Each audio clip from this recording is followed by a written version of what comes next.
गुरु ब्रह्मा गुरु विष्णु गुरुर्देवो महेश्वरा गुरु साक्षात् परम ब्रह्म तस्मै श्री गुरुवे नमः। ओम सदाशिवसमारंभां शंकराचार्यमध्यमाम् अस्मदाचार्यपर्यन्तां वन्दे गुरुपरम्पराम्। हम लोग 14वें अध्याय का अध्ययन कर रहे हैं। गीता के 14वें अध्याय का हम लोग अध्ययन कर रहे हैं। भगवान कहते हैं उदासीन वदासीनो गुणैर्यो न विचाल्यते गुणा वर्तन्ते इत्येव योऽवतिष्ठति निंगते। जो उदासीन की तरह रहता है हुआ गुणों के द्वारा चलायमान नहीं होता तथा गुण ही गुण में वर्त रहे हैं, इस प्रकार वर्तता हुआ जो किसी प्रकार की चेष्टा नहीं करता वह गुणातीत है।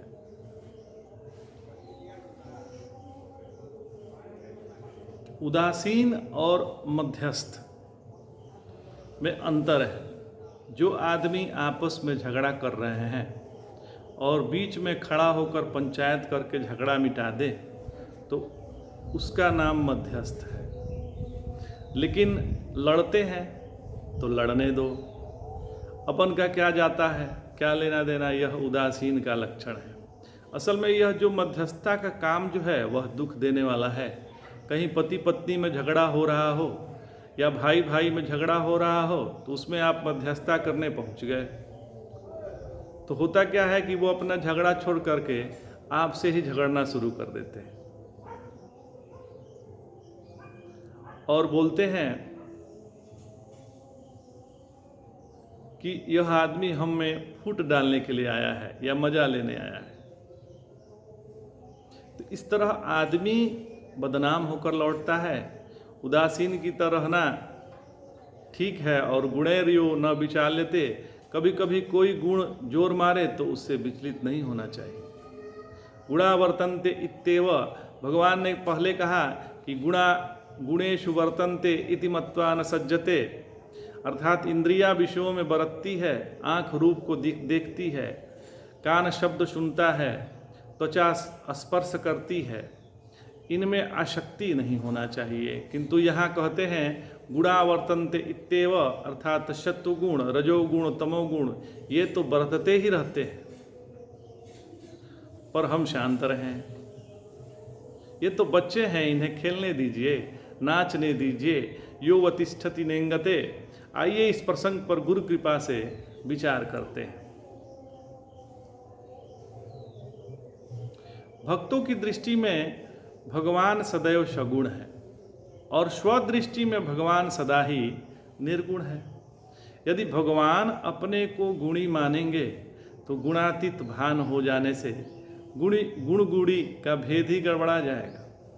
इसलिए भगवान स्वदृष्टि से कभी सगुण नहीं होते और भक्त दृष्टि से कभी निर्गुण नहीं हो सकते, नहीं तो भजनीयता ही नहीं रहेगी, भजन ही नहीं हो पाएगा। यह मतभेद हमेशा चल रहा है। अतः जो लोग भक्त की दृष्टि से भगवान को देखते हैं वे सगुण ही देखते हैं।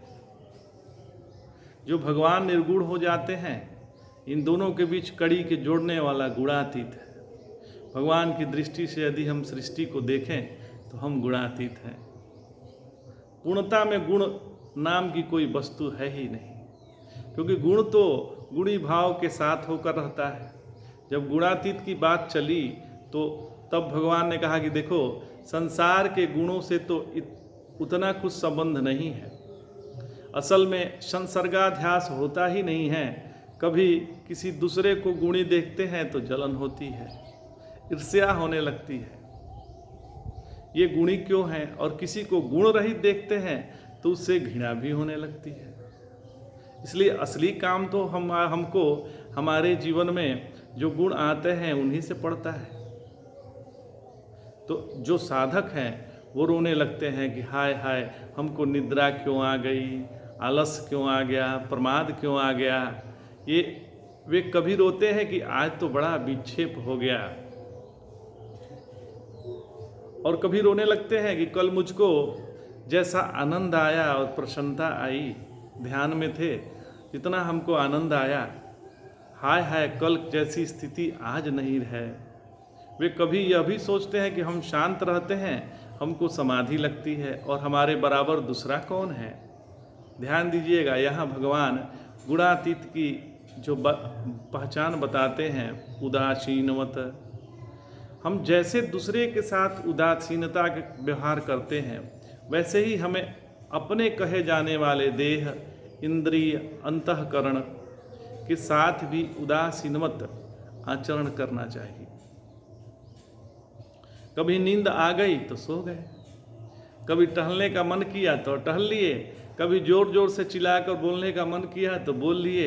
यह नहीं कि खांसी आ रही है, इसको हम दबाते जा रहे हैं। ऐसा करेंगे तो रोग बढ़ जाएगा। शांति आवे तो आने दीजिए, पर गुणों को आने जाने से अपने स्वरूप में कोई विचलन नहीं होना चाहिए। अपना तो स्वरूप वैसे ही है। गुणेरियो न विचाल्यते, अच्छे गुण आने से अभिमान नहीं होना चाहिए, बुरे गुण आने से ग्लानि नहीं होना चाहिए। अभिमान और ग्लानि से मुक्त होकर जीवन मुक्त पुरुष निवास करता है, यही गुणातीत का लक्षण है। अच्छा, एक ध्यान दीजिएगा, एक हमारे यहाँ महात्मा जी थे, उनका नाम था पगला बाबा।